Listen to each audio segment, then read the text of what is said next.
பிரியமானவர்களே, இந்த நேரத்தில் கூட நாம் ஆண்டோட வார்த்தை கேட்க போகிறோம்.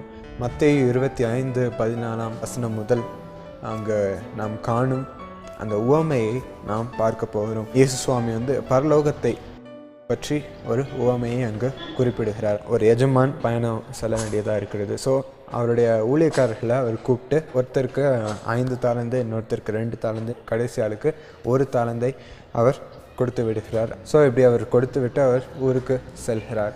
திருப்பி பார்க்கும்பொழுது அந்த 5 தாலந்து உள்ளவர் 10 தாலந்து ஆக்குகிறார். 2 தாலந்தை கொடுத்த அந்த ஊழியக்காரர் அதை 4 தாலந்து ஆக்குகிறார். 1 தாலந்து கொடுத்த அந்த ஊழியக்காரர் அப்படியே திருப்பி அந்த 1 தாலந்தை கொடுக்கிறார். ஸோ அந்த எஜமான் ஃபஸ்ட்டு அந்த 5 தாலந்து 10 ஆக்கின அந்த ஊழியக்காரனை பார்த்து, அவர் உண்மையும் உத்தமமான ஊழியக்காரனே, உன் எஜமானின் சந்தோஷத்திற்குள் நீ பிரவேசி என்று அவரை அப்ரிஷியேட் பண்ணுகிறார். மற்ற 2 தாலந்தை 4 ஆக்கின அந்த ஊழியக்காரரையும் அப்ரிஷியேட் பண்ணுகிறார். ஆனால் அந்த 1 தாலந்து உள்ளவரை அவர் திருப்பி அதே தாலந்தை கொடுத்தப்போ அவரை பார்த்து, ஏன் இப்படி பண்ணேன்னு அவர் கேட்கும்பொழுது, அவன் நான் மண்ணில் புதைச்சி வச்சிட்டேன், எனக்கு பயமாக இருந்துச்சு, நீங்கள் எதாவது பண்ணிடுவீங்களோ அப்படின்ட்டு, அதனால் இந்த 1 தாலந்தை நான் பத்திரமா வச்சுக்கிட்டேன், உங்கள் கையில் கொடுத்துட்றேன் அப்படின்ட்டு திருப்பி கொடுத்தான். ஆனால் அந்த எஜமானுக்கு மிகவும் கோவம் வந்துடுச்சு. ஒன்று அவனை பனிஷ் பண்ண வேண்டும் என்று ஒரு பயங்கரமான இருளில் அவனை புறம்பே தள்ளிவிட்டார். மத்தேயு 25:26 அந்த எஜமான் கூறுகிறார், பொல்லாதவனும் சோம்பலுமான ஊழியக்காரனே என்று அவனை திட்டுவதை நாம் பார்க்கிறோம். இதற்கு முக்கியமான காரியத்தை நம்ம தியானித்து பார்த்தோன்னா, அவன் சோம்பேறியாக இருந்த அந்த நிலையினால்தான் அவன் அந்த 1 தாலந்தை அவன் யூஸ் பண்ணவில்லை.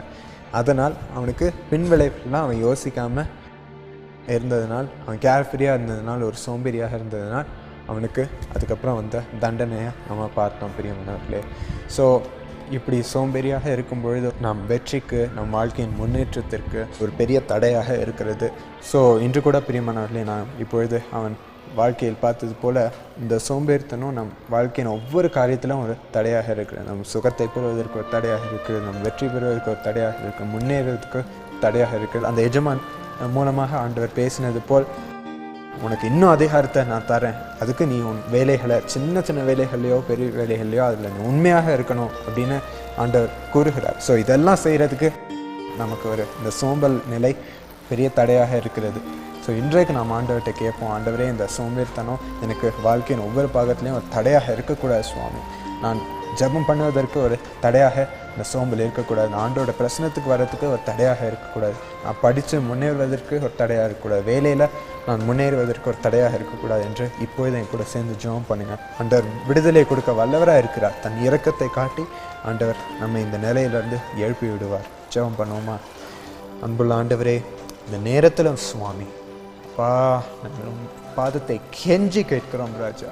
அப்பா, நம்முடைய பிள்ளைகள் ஒவ்வொருவருக்கும் இந்த சோம்பேறித்தன நிலையிலிருந்து அவர்களுக்கு ஒரு விடுதலை தாரும் ராஜா. இது ஒரு வியாதி போல் எங்களை வாட்டுகிறதே சுவாமி, ஒரு வியாதியை போல் எங்களை விட்டு நீங்கவே மாட்டேங்கிறதே சுவாமி. ஆண்டவரே, சாதாரணமான ஒரு காரியமாக இருந்தாலும் அது பின்விளைவுகள் எவ்வளோ பெரிதாக இருக்கிறது சுவாமி. நம்முடைய பிள்ளைகள் தன் காரியங்களில் எவ்வளோ பின்னாக இருக்கிறார்கள் சுவாமி. இப்பொழுது நம்முடைய பிள்ளைகளுக்கு ஒரு விடுதலை தாரும் சுவாமி. அவர்களை இந்த நிலையிலிருந்து வெளியே கொண்டு வரும், இந்த மன நிலையிலிருந்து ஒரு விடுதலையை கொண்டு வரும்.